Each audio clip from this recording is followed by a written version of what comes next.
Mae'r rhaglen hon yn cynnwys iaith gref a golygfeydd o natur rywiol. The Valleys. A place of myth and legend, where the dragon sleeps and life is beautiful. We're back! Right, back from our wee break. So yes, we're going to go through a bunch of categories, not too many, but we're going to wrap up what we've enjoyed this year, and then we're going to go through our favourite Christmas songs and stuff like that.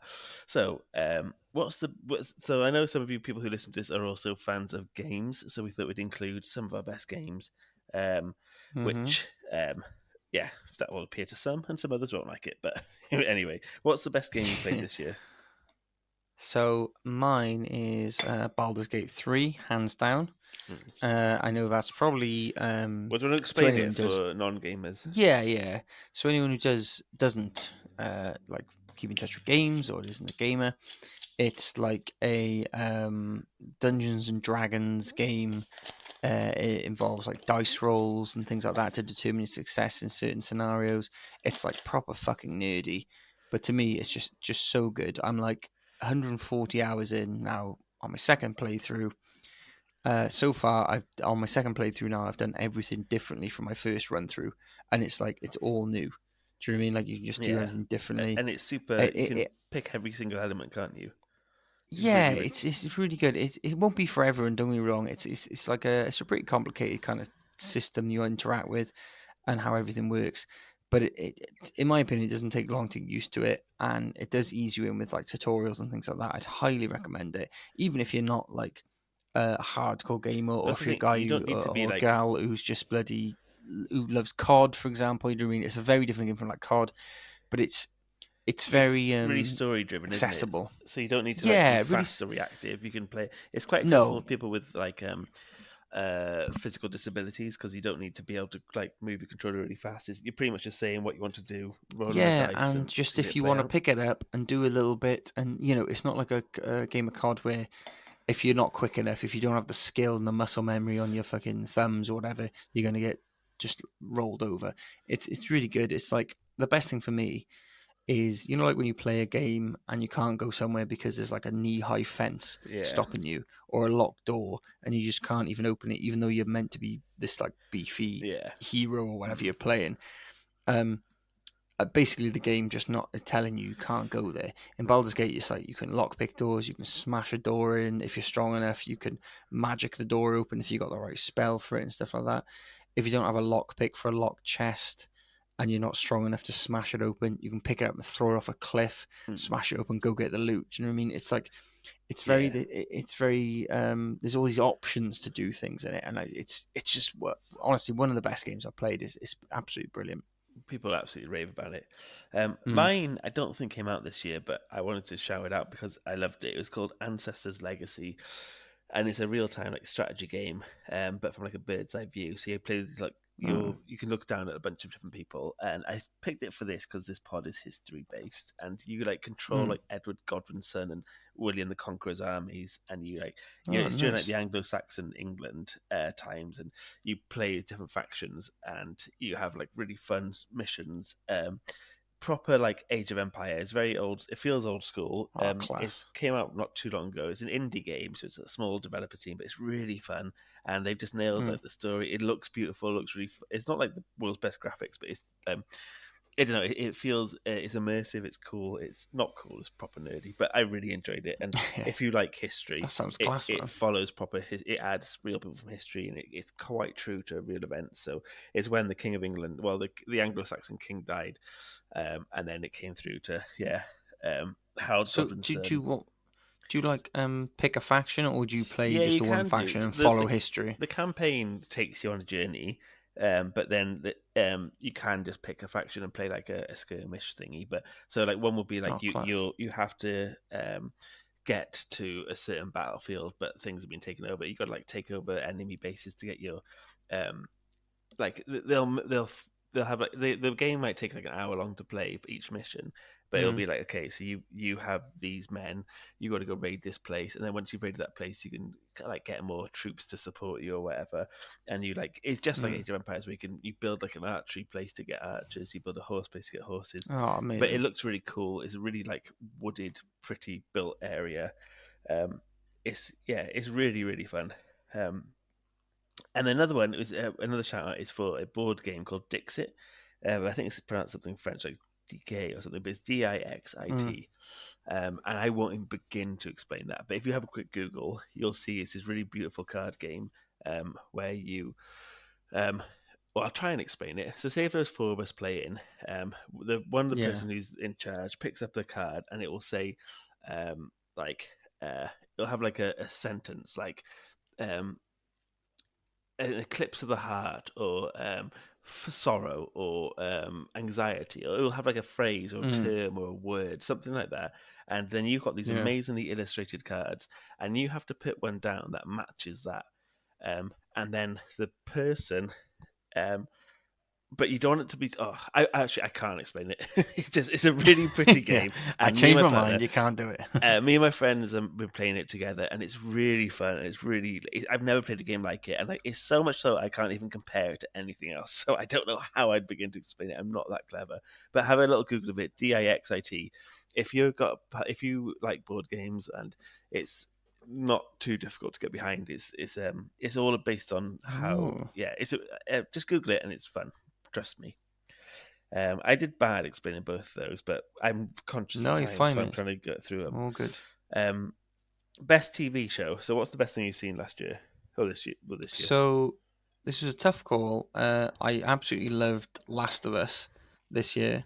Early this year, I think that was. Yeah. It was the only TV show to make me cry this year. Oh, yeah. Well, at least sober. Anyway, I cry at fucking anything slightly melancholic when I'm fucking struggling. Yeah. But it was genuinely a really good TV show. But I think it's just inched out into first place by Succession. Yeah. I know this is a little bit of a cheat because I'm counting all seasons of Succession as opposed to just the final season that came out this year. But fuck it, I don't care. It's just so well written. There's not a bad actor in the bunch. They're all on top form.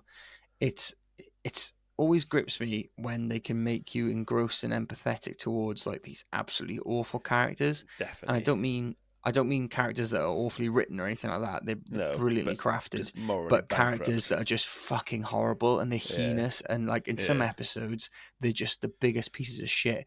But you still end up having your favourites, rooting for one over the other and stuff like that. And I just think that's such a talent in terms of writing. And so Succession for me has just clinched it this year for best series. How about you? So this is one of those weird ones that you mentioned earlier, off mic, off record. You said some of these came out in 2022 in America, but got released in the UK in 2023. So I'm going with the UK release date because that's when I saw it. But there's a TV show called The Rehearsal on HBO, and I showed you, didn't I? I told you to give it a watch. I'd watched it before you, mate. How dare you? How dare you? Yeah. Oh, I thought because I watched it on my little dodgy app. I watched it on my dodgy app. Oh, see, I mentioned it to a lot of people. Maybe I just mentioned it to you and we discussed it. It's this guy who's like Nathan Fielder, who's done TV shows called like Nathan For You.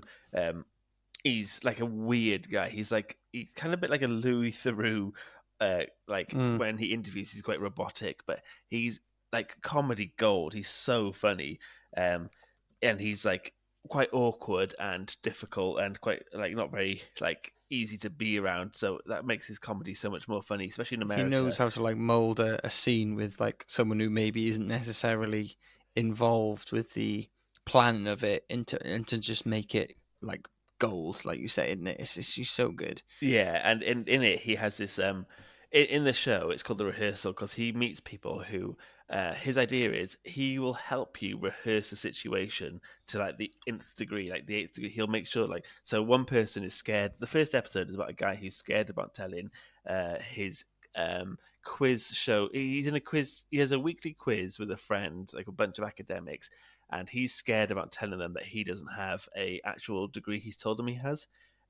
He said I think he made a lie about like 10 years ago that he has a degree from Cornell University, but it's actually from somewhere else. Just to fit in, wasn't it? Yeah, And like sort of just because he was anxious and everything. Yeah. And now that lie's gone too far. So Nathan Fielder helps this guy rehearse it in like so many bizarre situations, and it's really weird. It's a really odd concept, but halfway through doing it, he gets lost because he falls into all the characters. So he wants to feel like what it's like to have a wife. So he hires this person to become his wife, and then he hires a son to play his son, and he moves so in funny. with them.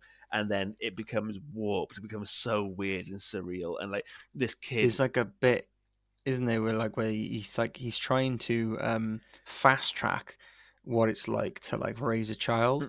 Of course, because he was like, oh, kids actually grow too slow. So what he does is every is it like 3 days they replace the child actor with a slightly older child actor and stuff. And he said, but that wasn't doing it for me. So now he the mirrors are all these very high-tech screens that reflect his face, but also age him up a little bit, like with CGI and stuff. So, and it's like the budget he must have had for this thing, and he keeps saying like the budget is insane, and I just keep fucking doing it on such stupid shit. When that guy wanted to like tell his pub quiz team about this, about the fact that he wants to tell them he doesn't have a degree, he went to their local pub place and he got his studio to replicate the pub exactly. So he got the entire pub built again in this studio, and he hired all these actors. So every day him and this guy would come into the pub and they'd practice it, and they'd have every single thing set up to like perfectly mimic it,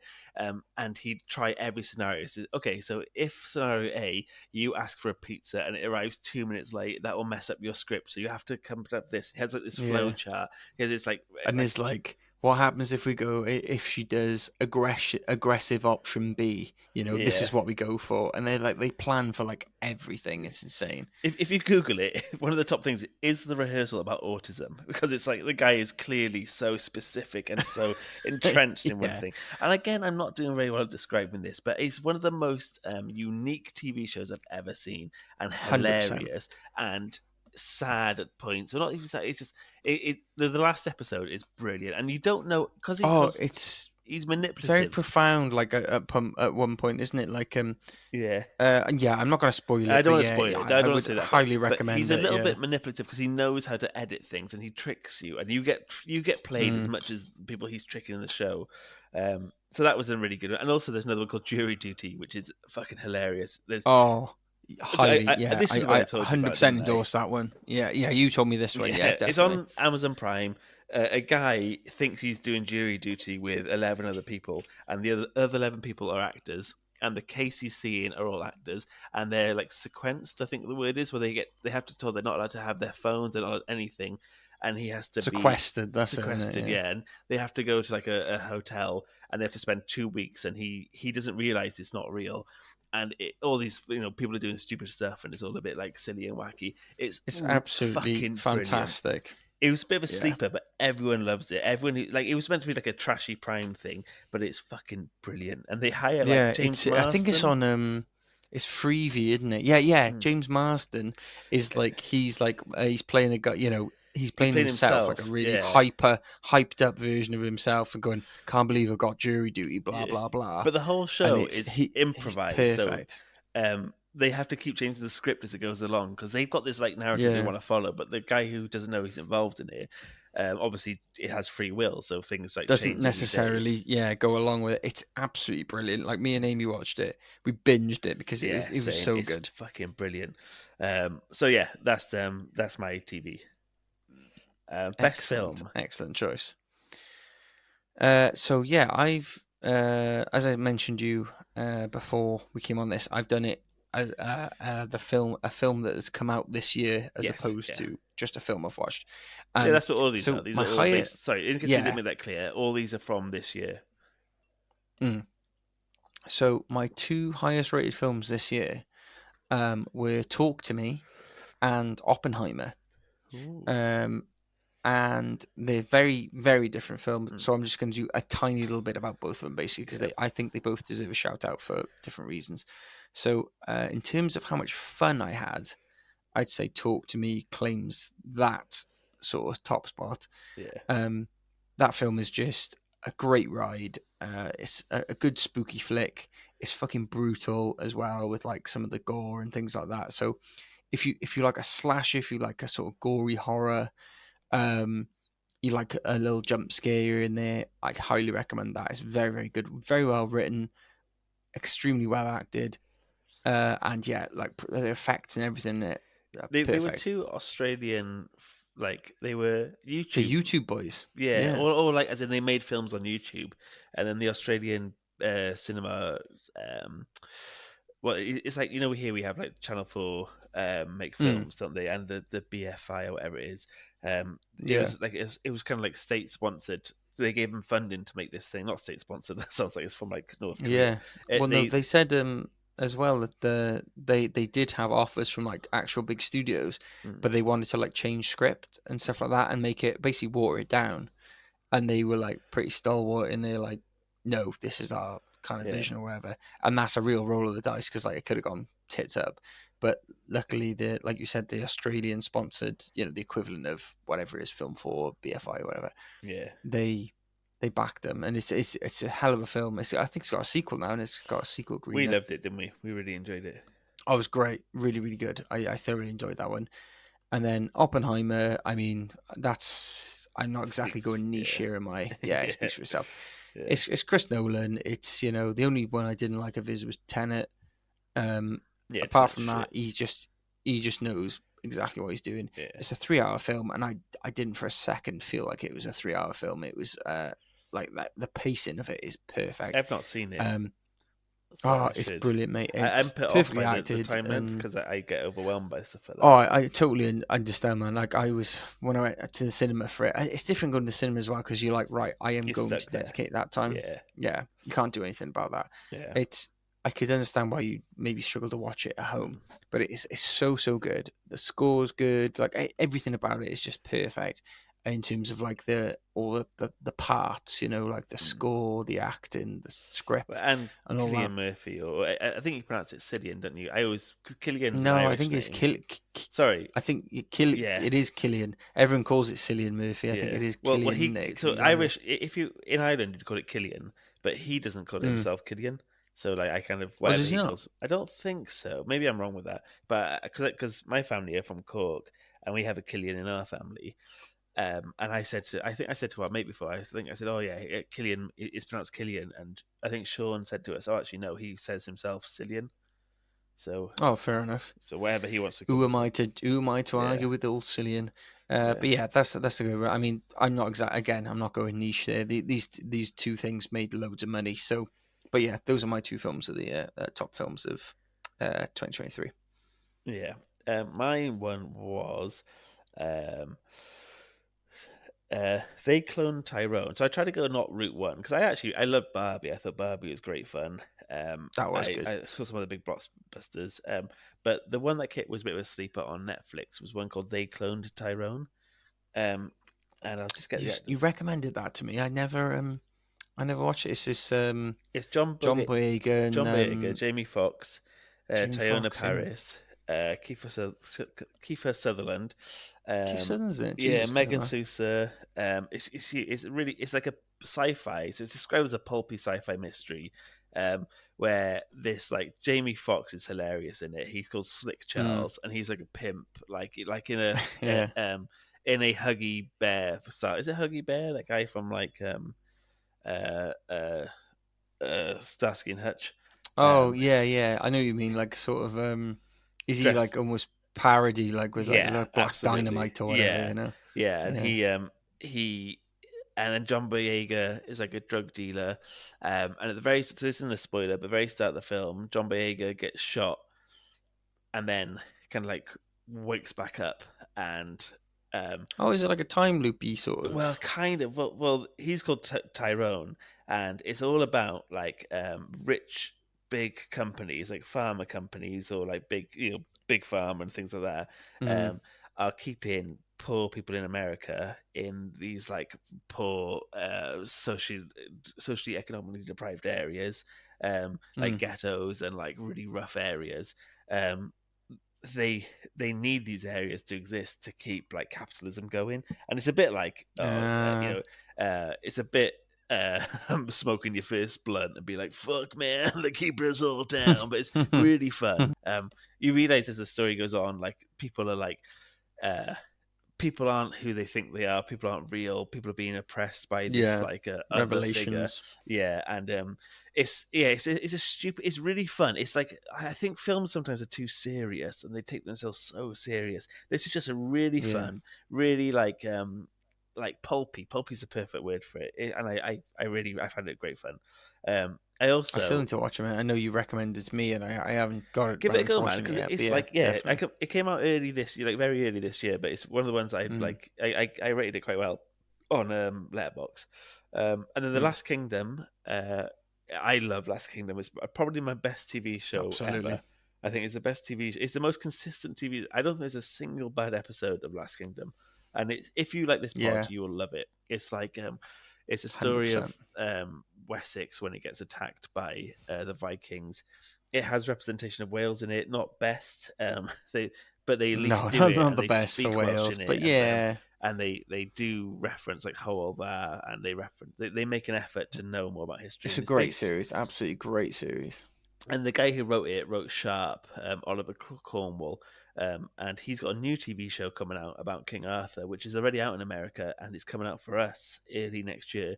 My only concern is it's coming out on ITV, and anything out on ITV is never that great. But this originally was out on BBC America, Last Kingdom, and then Netflix bought it.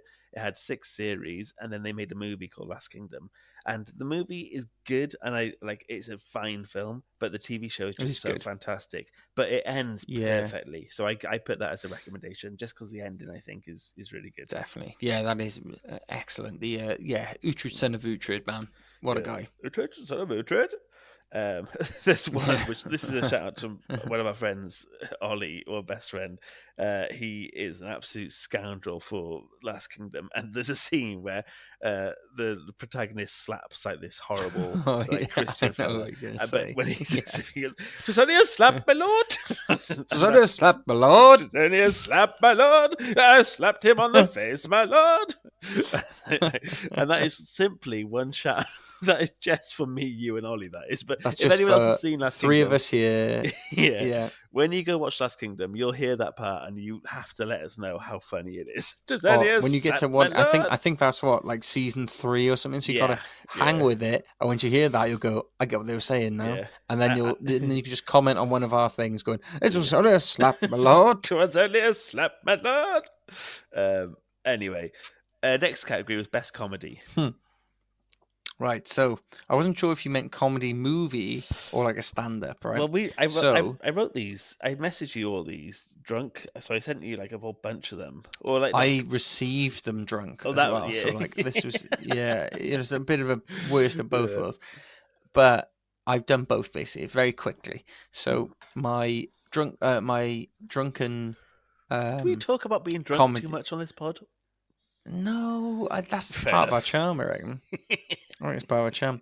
And also, just take that as gospel. Don't ask the audience. Like, if everyone says, "You just stop drinking so much," just go to unsub, bro. Anyway, well, I do find funny. Like nearly every other pod is like so pro being healthy and like mentally, like we should kind of shy away from. Not me. It's not glorifying booze. For me, you're like, we fucking love it. And I do often think. Whenever you see like another pod that goes like, "Oh look, we do it with the drink," it's like we do 2 drinks during the the recording. Loads of pods I like, they've like mentioned people like Josh Widdicombe's one. He no longer drinks at all, and like John Robbins, he said he's an alcoholic, and I just think, just like it's great strength for them. But I do feel loads of people say an alcoholic when they just like a drink, because alcoholic means you wake up every day and you need a drink, don't you?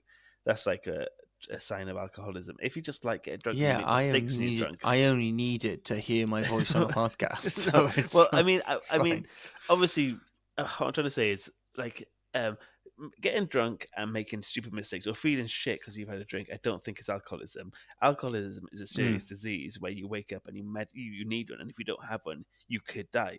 I used to work in a Yeah. hospital, and I used to work in neurology, which might shock some people, but I didn't work as a proper nurse.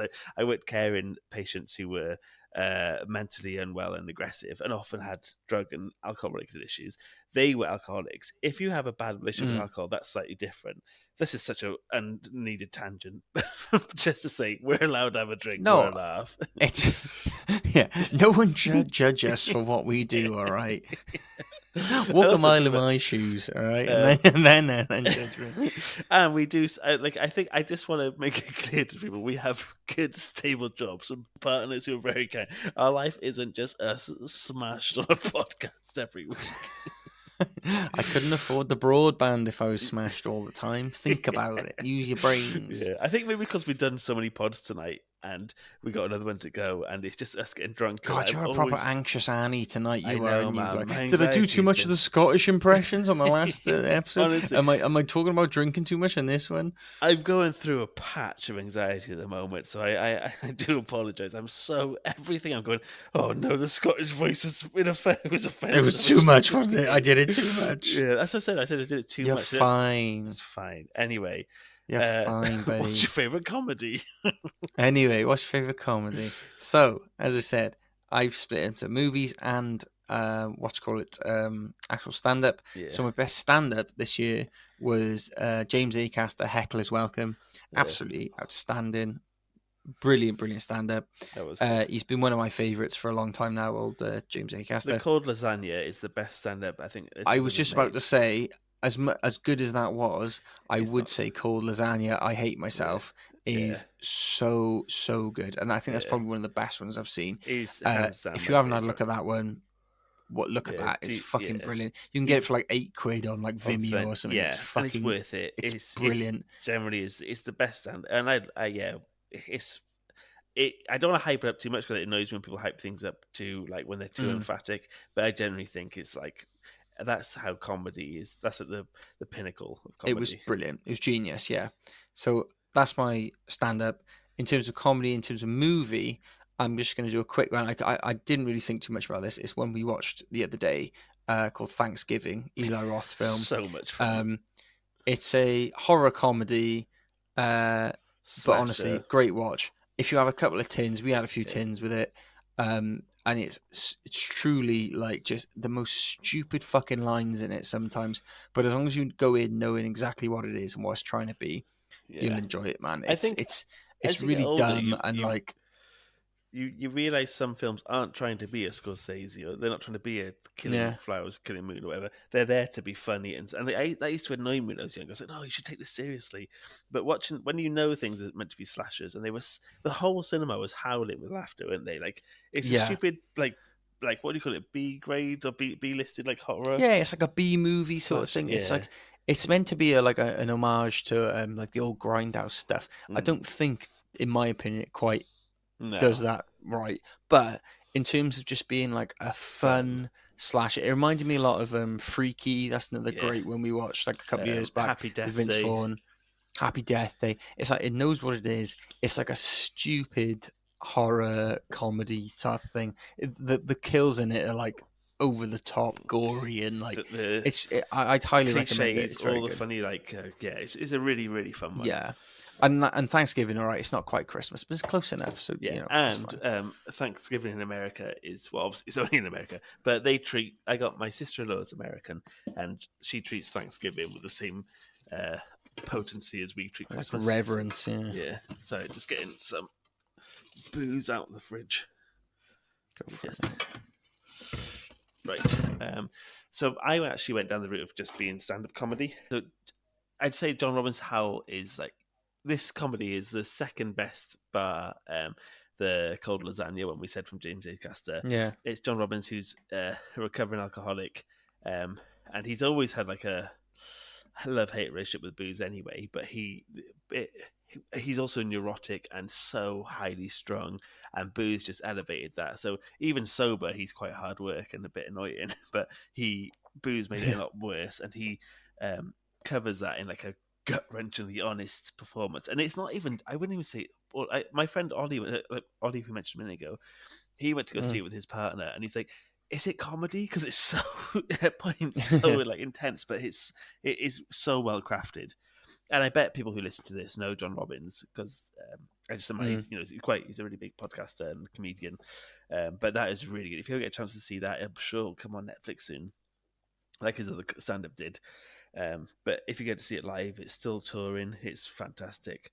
And then my next one was Shane Gillis, Beautiful Dogs. If you don't know Shane Gillis, he looks like he might be a big like right-wing Trump comedian, but he isn't. And he kind of plays both sides. Like he winds up liberals by saying some things that are like libertarian. He winds up like right-wing people by making fun of Trump all the time. I don't need to pudge, but I think he's the biggest podcaster on the planet. I think he has the most Patreons ever. So he doesn't need our endorsement. And then Sam Campbell. Sam Campbell's got an amazing hour-long stand-up on YouTube. And Sam Campbell's this brilliant Australian comedian. And Damien Powers. He's also, Australian comedy is a bit unfair. They only give like TV shows to the same people. And I've got a few Australian friends who are comedians, and I've been on their podcasts and stuff, and they're all incredibly talented, really funny, but they all have to come to the UK to make money, because in the UK, us comedians make a proper living wage and they get paid decent. And we got some friends who are stand-up comedians, don't we, who make really good money doing the circuit. Indeed, yeah. In Australia, you only make money if you're on telly. So they have all these great Australians comedians who just have to come over here and do their stuff. And Sam Campbell's one of them. And he has his brilliant stand-up show, all free on YouTube, directed by this guy called Henry Stone, who's so funny. And having like a director for your stand-up who's also a comedian just helps elevate it to that next thing. So yeah, check out Sam Campbell's stand-up on YouTube. And another Australian guy called Damien Powers. If you like the humour that me and Jack do, you'll really like those ones we just mentioned. And the next one is one tip you'd give people. This is a very drunk, broad one. What's one tip you'd give people who listen to this pod? Yeah. I interpreted that in my drunken state as like a recommendation. Yeah. I don't know about you. Or is it like if you're talking about like tips? No, I'm no, thinking just I'm a going to fall short of the mark here. No, cool. just a recommendation. That's fine then. Going, fucking, I don't know, butter your toasty before you put in the toasty maker or something like that. I was like, I haven't got anything like that. So my one is, this is kind of specific to anyone who can do it. But so back in August, me and my wife, we went like a little trip around North Wales. I hadn't been up there since I was like tiny. So we went out, we visited a few places, including Carnarvon Castle, Anglesey, Betws-y-Coed. But my recommendation, or my top tip, is going to be go and visit a place that we stopped off on the way called Beddgelert. Honestly, one of the most picturesque places I've ever been. It's nestled between like a couple of mountains. It's got this lush river running through it. All these old pubs, old buildings either side, like running all the way through. It's just stunning. So my recommendation is, if you can, go and see Beddgelert. I understand that a lot of people might not be able to do that. So for those that might not be in the UK, or even like a trip to Wales is just completely not doable, my other recommendation, and we've touched on this earlier, is have a little piece of Wales delivered to you by ordering a bottle of Bants spiced rum. Very good. I know we go on about this a lot on the pod, but I'm telling you, it is that fucking good. It's beautiful. It's on Amazon now and everything, so just fucking grab a bottle. You're not going to regret it. And, if you can't go to Beddgelert, you can at least have a little swig of that Welsh and we're looking lava bread seaweed and rum.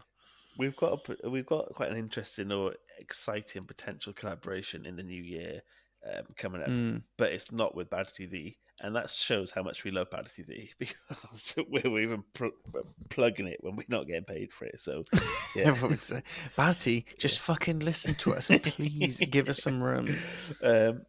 So mine is similar. Mine is go visit Ballyfundle Bay. We're so fucking Welsh, aren't we? We're both obsessed. It's a really beautiful part of West Wales, and like it generally looks out of this world. And if you were to Google, I've shown loads of people photos of it, photos of when I've been there, and also photos on Google. It just doesn't look like it's in Wales. It's like the most beautiful white sands, like Excuse me, sorry. Sorry about that. God, I just had What some drink happened? right in my. I have a drink right in my fucking lungs. Then I think I was inhaling while I was sipping. Jesus, sorry. Ignore that, everyone. I think that's fine. That's got to That's keep in. no, yeah, it's got to keep in, and then that the duality of this pod discussing one of the most like ethereal, beautiful places, Yeah. and it's like splitting up. Oh, I'm sorry, but Google it, and it just it is stunning. I'm looking at it now, mate. It looks absolutely beautiful. And they're not just hyped up photos, and you have to. It really is that pretty. And you have to park a car a little bit away, and you walk there, and it reveals itself. It's really stunning. And if you can't go to Wales or you can't get to West Wales, no matter what your circumstance, you could get this show on Disney if you can afford Disney Plus. Or get a free trial called Mr. In Between, and it's a. I can't stop raving about this. I showed this to my mate Lou in work, and he loves it. Everyone I've told about it loves it. It's about this Australian guy who works as like a bouncer at a strip club, but he's like, he's also like a hitman for hire, but he's quite a nice person. It's kind of like Breaking Bad. Breaking Bad has like Aussie humor. It's really charming. It's only 30-minute episodes. It's only 3 series. They finish it. The guy I keep who meaning to wrote watch it, man, because you told me that it's so good, and I've got it right. I've literally got it saved, like ready to go. I just need to actually start watching it. it's in my top 5 TV shows of all time, 100%. And High praise. It's only 30 minutes long. When they wrote it, they knew how they wanted to finish it. It's intensely gruesome, but not gruesome. It's very, very violent at parts. It covers all the emotions. It's funny. It's definitely a dark comedy. It's like great action, really well shot, and it can be quite moving. So yeah, that's my 2 recommendations. Okay, so now back into Christmas. So what's your best Christmas film? So, apart from the obvious, your Home Alones, your Muppet Christmas Carols, Die Hards, Planes, Trains, Automobiles, I tried to go a little bit off-piste with this one because I feel like me and you always talk about the same ones, don't we? So I always watch Groundhog Day at this time of year. It's technically not a Christmas film because it's set in February on Groundhog Day, but it's got lots of snow. I watch it at Christmas, so in my book it counts. And if you don't like that, we are so in sync. We're so in sync because I was going to mention Planes, Trains, Automobiles because it's my favorite, even though that's a Thanksgiving film. So you're right. You go mainstream, I go obscure. You go obscure, I go mainstream. Well, not even obscure, but we don't go on the same. We don't. We're quite good at not crossing over. I've never seen Groundhog Day, but on Thursday I'm off to my Christmas party in London. And usually I catch the train to London, which is only 2 hours. But because of the train strikes, I have to. It's a 6-hour journey. It's going to take me from my flat. From my flat to where I work in Battersea. It's a 6-hour journey. Usually from Cardiff to London, and then from Paddington to Battersea, it's like 2.5 hours, 3 hours. But yeah, the bus is taking me 6 hours. So I've downloaded Groundhog Day and the Truman Show, which I've never seen either, and I really want to. So I haven't seen Truman Show. That's another great one, man. But no, Groundhog Day, highly, highly recommended. I'm not going to spoil anything, but just to give you and maybe even the listeners a premise, it's not quite the original time loop film, but it's probably the first one that loads of people saw, and it's that is in people's memories. It's got Bill Murray. He plays a classic kind of character for a movie like this. He's a right dick to start with. Yeah. And he gets in the time loop, very selfish and all that, and he slowly but surely learns the value of bringing positivity and selflessness to the world, yada yada yada. But it's it might not be the best endorsement I've just given it then, but I would highly recommend to add it to your Christmas watching list. You won't regret it. To me, it's a really, really good film, and it's I don't know. It's just it's a feel good one as well, because even though he's a bit of a cynic at the start, by the end you're with that Christmas Well, the spirit reason with I him. wanted to watch it is because I love the film Palm Springs with Yes, what's he called in it? Andy Samberg. Andy Yeah. Samberg. Yeah, I think it's a really fun film. Oh, brilliant! And that is very much a homage to Groundhog Day. Well, Yeah, it's the same sort of time loop scenario. You know what I mean? I yeah, love.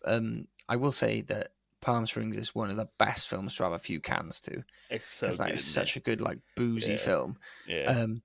The Groundhog Day doesn't quite fill that gap, but it's Groundhog Day is still really really good. It's like a bit more wholesome and like sort of how do I say it almost feels like a movie you'd watch when you're a kid. Yeah, It's like a yeah. bit more Um, nostalgic.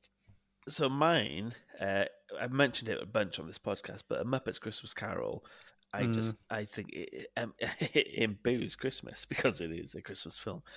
But I read a quote from Michael Caine where he said he was going to play Ebenezer Scrooge in The Muppet's Christmas Carol, like he would if he was starring in a Royal Shakespeare Company play.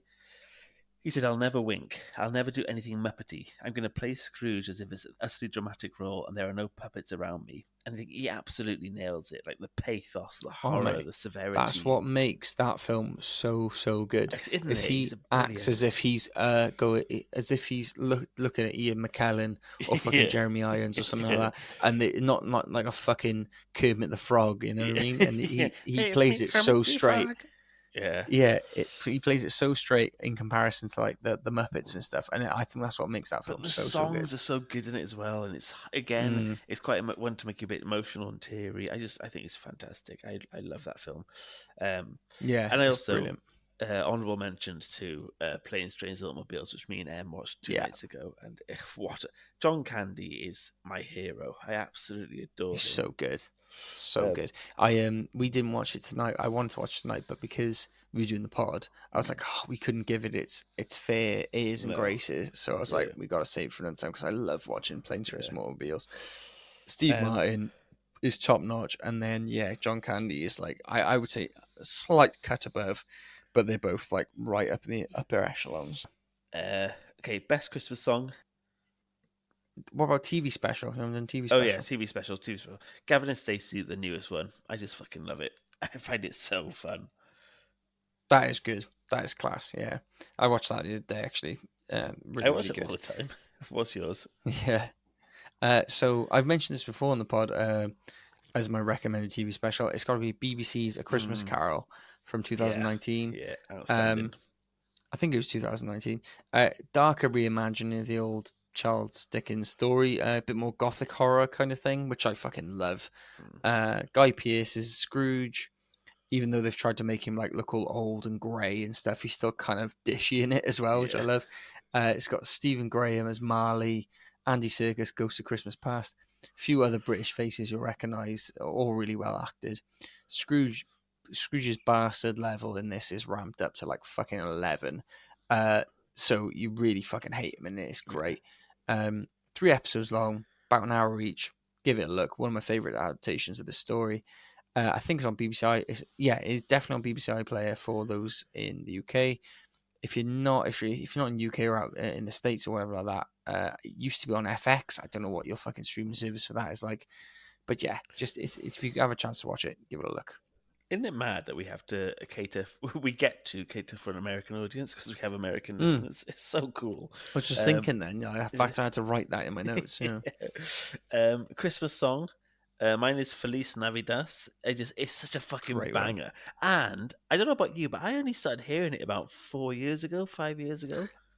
Like, Definitely, mate. I never used to think it was a classic Christmas song. I no, thought like it was something that was released, like you said, about in our mid-20s or something.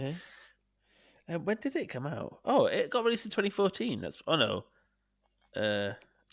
If that's true, then that's why. I I think guess. it was written in the 1970s by a Puerto Mm. Rican singer-songwriter Jose Feliciano. But for some reason, it just says here released 2014, but maybe it was re-released. So Mm. I think it was, but it definitely was nowhere near as big when we were growing up, was it? I think it took a while Oh to no, hit it's the Welsh played all the shores. time now. I think. And it's like enigmatic and it's like foreign. It's got a sex appeal of being like Hispanic. Yeah. I love it. It's like the Mask of Zorro, man. It's fucking sexy. Yeah, it's Antonio Banderas of music. Also, Fairy Tale in New York. Mad that bless old Shane McGowan, he's dead.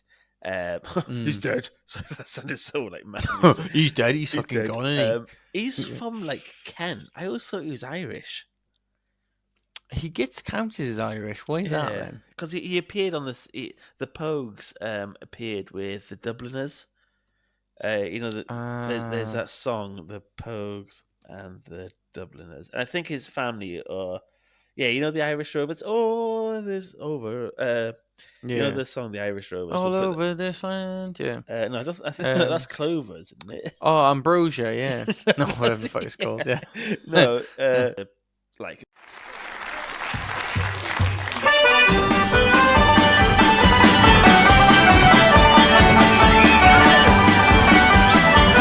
On the 4th of July, 1806, we set sail from the sweet cove of Cork. We were sailing away with the cargo of bricks for the Grand City Hall in New York. 'Twas a wonderful craft, she was rigged for the aft, and know how the wild wind over. She stood several blasts, she had 27 masts. I remember seeing like when because he died. I remember seeing lots of tributes to it and stuff. And I saw one. I can't remember who it was now. Someone on social media put it up, and a big tribute to him, saying, "Oh, what a fucking legend! Like I loved him. He was such a good laugh and all that." And I'm not joking. They put up the most horrendous picture of him. I know he had like bad fucking gnashes, like bad teeth, but like they put up the worst picture of him ever. I was like, do him a fucking favor. And if you're gonna post something really nice about him, put up a nice photo of him. Do you know what I mean? It is weird because I did see one where he had his teeth fixed, and he had his teeth fixed when he was a lot older. But he strikes me as one of those poor old guys, a bit like Pete Doherty or Pete Doherty, from like the Libertines, like. Just completely. He had bad like alcoholism, didn't he? Yeah, that's what I mean. When you're an alcoholic, you're Shane McGowan. You're not just annoyed. That's what an alcoholic is. Somebody will literally.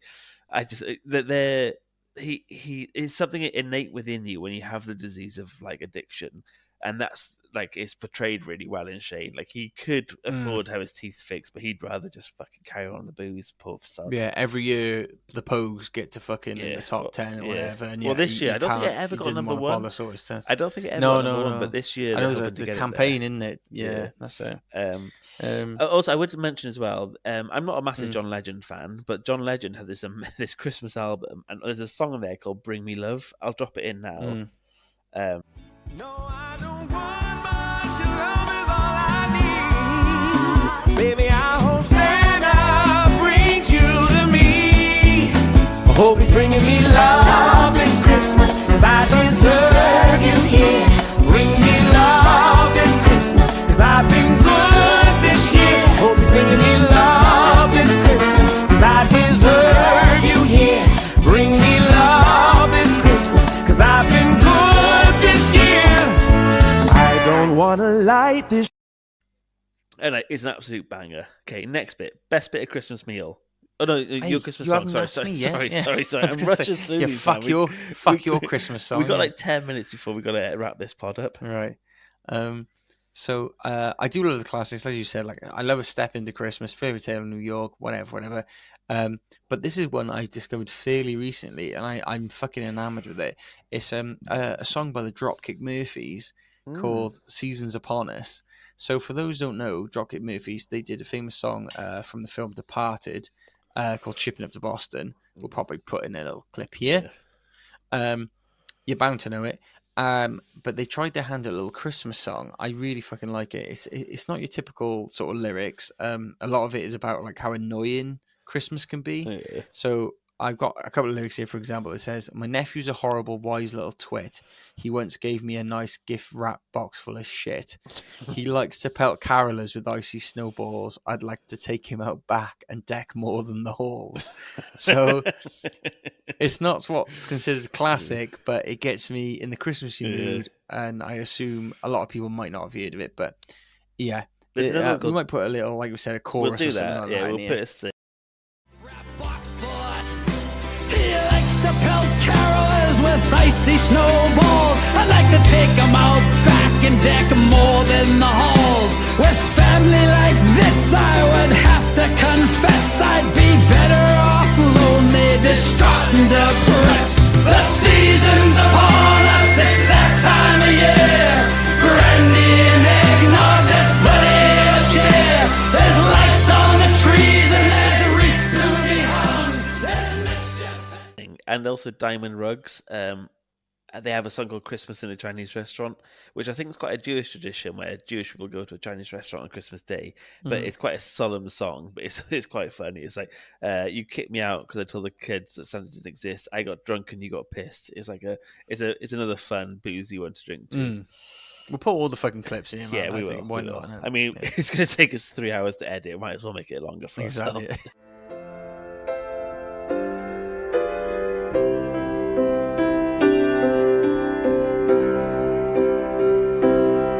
I ate Chinese food on Christmas Day. You kicked me out cause I told the kids that Santa's sleigh did not exist. I was drunk and you got pissed. But anyways, have a very Merry Christmas. Best bit of Christmas meal for me, and we're avoiding roasties because they are clearly the best. Well, you just fucking waylaid my entire. Oh no, notes, it's fine. man. You can say roasties, but I'm going to say good stuffing, like homemade pork and cranberry stuffing. 'Cause it's amazing on the day, but it also takes your leftover Christmas sandwich to the next fucking level. It does. That's a very good shout, actually. Yeah. I was gonna say roasties. I mean, I know it's a cheating one because fucking everyone loves roasties. But what my mum does is make like I'm talking like bowls and bowls of the roasties, right? We have them with our dinner. There's like a partition made then between like the roasties you have for dinner and the roasties you can't have for dinner.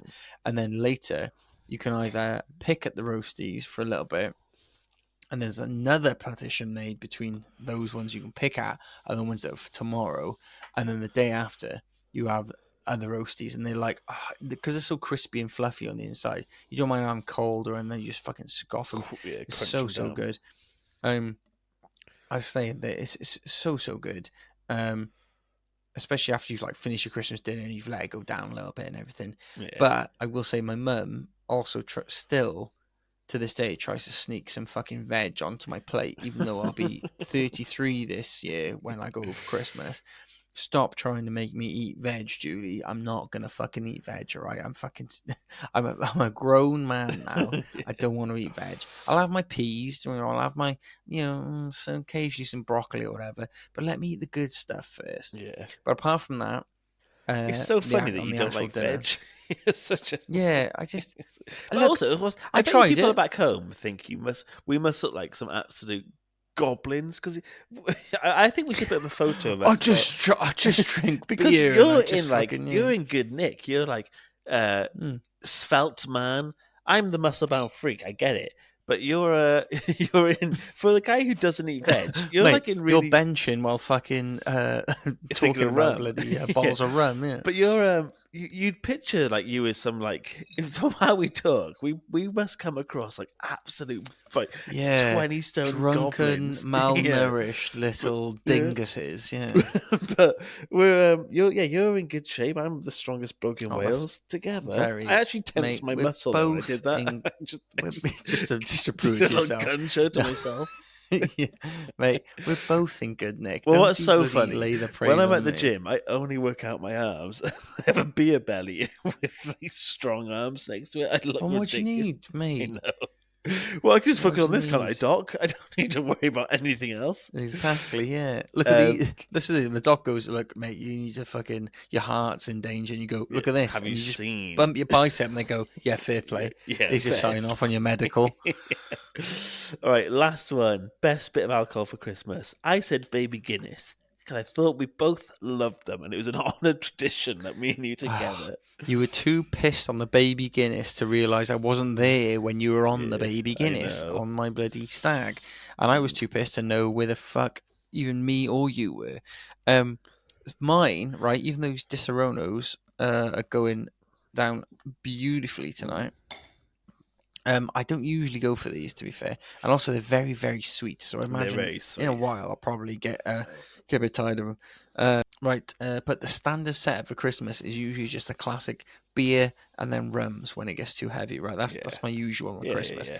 But in the build-up, I do drink. I do a Baileys and hot chocolate, which I never do at any other time of year. I know you And mentioned then that twice now. That doesn't seem very. I know, You're not yeah. a sweet tooth boy, are you? No, You're not like a I'm pudding not. boy.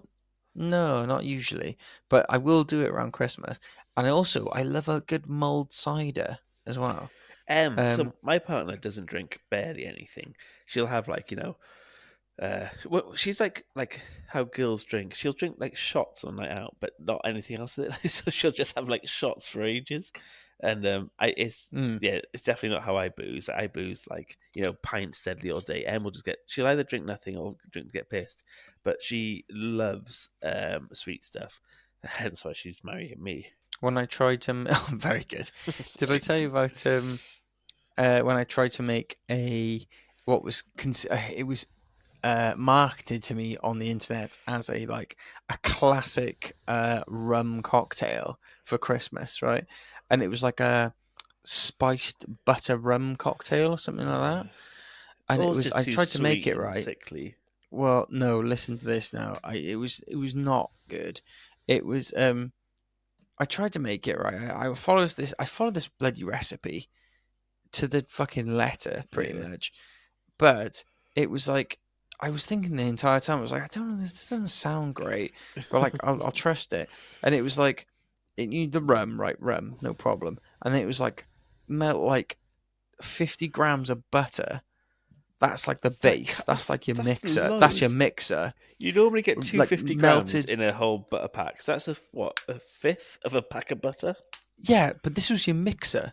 Your mixer is fucking is bloody melted butter, and it was like sprinkle some nutmeg in it.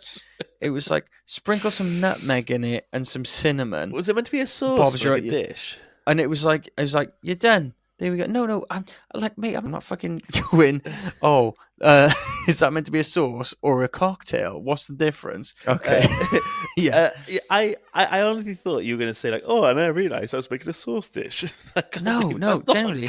And so I did it all. And Amy the entire time was going like, this is not a cocktail. It's not a cocktail. Don't be stupid. You can't just melt 50 grams of butter and mix it with your rum and go, there we are. That's a rum cocktail. And anyway, look, I was like, I'm trusting it. I did that. I put the cinnamon on it, put the nutmeg in it, and so I thought this must be how it is. Honestly, I took a sip of it, and it was like fucking revolting. It was just melted butter and and I just went, oh, that's a waste of rum. Just chuck that away. So and I was like, so don't ever go for any of those buttered rum fucking bollocks. So Em's not as bad as that, but she doesn't generally drink. But now it's Christmas, she's been loving mulled wines, and I'm not really a big cider or wine drinker. But the mulled wine is tasty in it. It is a good Christmassy drink. It gets you there. Yeah, it is a good one. So I reckon, are you done? So are you happy with your choice for mulled wine as a mulled cider as your Christmas drink? Yeah, I think that's probably accurate. Should we wrap this up because this has gone on for so long? Merry Christmas, guys. Dolly Clown a blwyddyn newydd dda. And we, Carity, we love you. Thanks for listening. Please keep listening to 2024. Thanks so much. Also, is this our last one of the year? Yes, because the next one will come out, I think. Yes. Yeah. It's the end of the year one. So thank you guys for anyone who's been listening for a year. It's you don't know how much it means, honestly. Diolch yn fawr. Diolch yn fawr. We're going to do a wrap up next week, but it honestly does. We've been blown away by the support we had this year. You mean the world to us. We love you. Diolch yn fawr. Hwyl fawr. Goodbye.